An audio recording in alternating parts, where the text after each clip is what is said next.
How many felt that during the pandemic, you had a rise in your anxiety? Like, you're like, Jared, I had anxiety before, but during the pandemic, anxiety skyrocketed. How many? Y'all be honest with me today. Okay, you can put your hands down. Thank you for being honest. Okay, during the pandemic, I had panic attacks, okay? My job is to travel and speak to people. Those are two things that they said we're not going to be able to do anymore. They said no more traveling and stay away from people. That's my life. I've been doing it since I was 15 years old. This is my career, my job, how my son eats. You understand? So I was like, it's over. What am I going to do? That right there was enough uncertainty to throw me into a full-blown panic attack, right?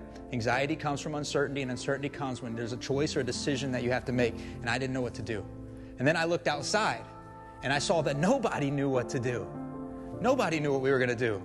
So there was more fear, more anxiety. Fear, anxiety come from uncertainty, and nobody knew what to do. There was a bunch of decisions to make, and nobody was making any of them. I was freaking out, okay? And I'm sure you were too. But then I noticed something. My 3-year-old, at the time he was 3, running around the house, having a good old time.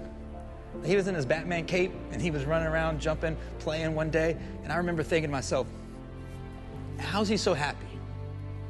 You know how adults look at kids and they're like, I wish I could just have a little bit of that energy, you know? I was looking at him like, I wish I could just have a little bit of that happiness.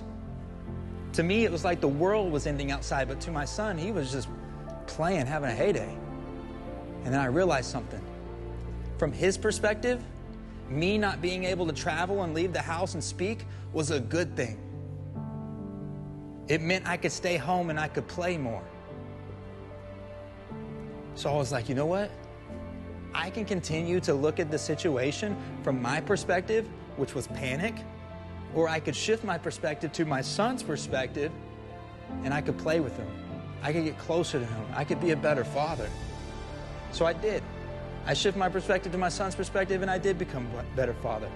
I did the same thing with my wife. I became a better husband. We got closer as a family during the pandemic. And that's when I realized that, yeah, uncertainty and anxiety and fear and all these things have been given a bad name. We have a negative emotion attached to all of them. We think that they're terrible things. But in reality, anxiety is just showing us where the uncertainty is. And if we figure out where the uncertainty is and there's a choice or decision that needs to be made, and if we can make that choice and make that decision, then we can get rid of the anxiety. So at the end of the day, anxiety is just a tool that helps us move through life. It helps us move through uncertainty and make decisions. Same thing with fear. I don't think fear is such a bad thing, to be honest with you. It keeps us alive. Fear, anxiety, all these emotions. You know what the law of conservation of energy is? Like, things can't be created or destroyed. They're just transferred. Energy is just transferred. Even when there's a fire, right? It's just a transferring of energy. That's all it is. It's not new energy. It's the same thing with emotions, okay? I want you to listen. When you feel fear, that's an energy, that's a feeling, that's an emotion, right? We can change that to anything. We can transfer fear into courage. We can transfer fear into confidence. I do it every time before I get up on a stage.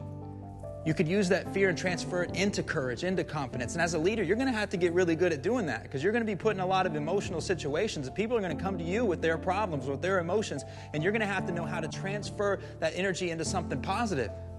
People come up to me all the time and tell me the saddest of stories. But we turn that depression into determination.